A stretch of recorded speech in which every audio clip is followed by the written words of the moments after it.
தமிழ் சினிமாவில் சசிகுமார் இயக்கி நடித்த சுப்பிரமணியம் படத்தில் வில்லனாக அறிமுகமானவர் நடிகர் சமுத்திரக்கனி. அடுத்து சமுத்திரக்கனி இயக்கத்தில் நடிகர் சசிகுமார் நடித்த படம் நடவடிகள். சமுத்திரக்கனி, சசிகுமார் இருவருமே இயக்குனர் அமீரிடம் உதவி இயக்குநர்களாக தொழில் கற்றவர்கள். பருத்திவீரன் படத்தில் முத்தலகு வீட்டில் பருத்திவீரன் கலாட்டா செய்யும் காட்சியில் ஒரு சோன் பப்படி விற்கும் தள்ளுவண்டி கடையை உதைத்து தள்ளிவிட்டு செல்வார். அந்த காட்சியில் தலையில் துண்டு கட்டியபடியே சமுத்திரக்கனி சில வினாடிகள் நடித்திருப்பார். இயக்குனர் அமீரிடம் உதவி இயக்குநர்களாக இருந்த சசிகுமார், சமுத்திரக்கனி இருவருமே நெருங்கிய நண்பர்கள். அவர் இயக்கத்தில் இவர் நடித்தும் இவர் இயக்கத்தில் அவர் நடித்தும் தமிழ் சினிமாவில் முன்னணி நடிகர்களாக மாறியவர்கள்.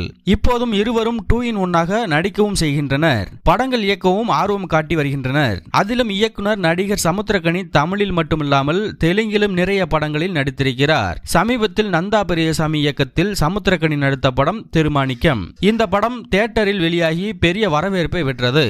இப்போது OTT தளத்திலும் வெளியாகி ரசிகர்களிடம் பலத்த பாராட்டை பெற்று வருகிறது. தமிழ் சினிமாவில் ஹீரோ, வில்லன், குணச்சித்திர நடிப்பில் ஆசத்தியவர் நடிகர் ரகுவரன். இவரை போன்ற பிறவி கலைஞர்கள் தமிழ் சினிமாவில் கிடைப்பதே அரிதான விஷயமாக இருந்து வருகிறது. உடல் மொழி, டயலாக் டெலிவரி, முகத்தில் நவரசம் என நடிப்பில் அசுரனாக இருந்தவர் நடிகர் ரகுவரன். ஆனால் 49வது வயதிலேயே அவர் மரணமடைந்து விட்டார். யாரடி நீ மோகினி படத்தில் நடிகர் தனுஷுக்கு தந்தையாக நடித்திருந்தார். அதுவே அவரது கடைசி படமாக மாறிவிட்டது. இந்த நிலையில் ஒரு நேர்காணலில் பேசிய நடிகர் சமுத்திரக்கனி, நான் ஆரம்பத்தில் நடிகர் ரகுவரன் போலவே நடித்துக் கொள்வேன். நடிப்பில் அவர்தான் என்னுடைய ரோல் மாடல். அவரை போல நடிகராக வேண்டும் என்ற ஆசையில்தான் சினிமாவுக்கே வந்தேன். அவரை பின்பற்றி தான் அந்த ஸ்டைலில் தான் முதலில் நடித்திருந்தேன். எனக்கு தொழிலில் அவர்தான் குரு என்று கூறியிருந்தார் சமுத்திரக்கனி.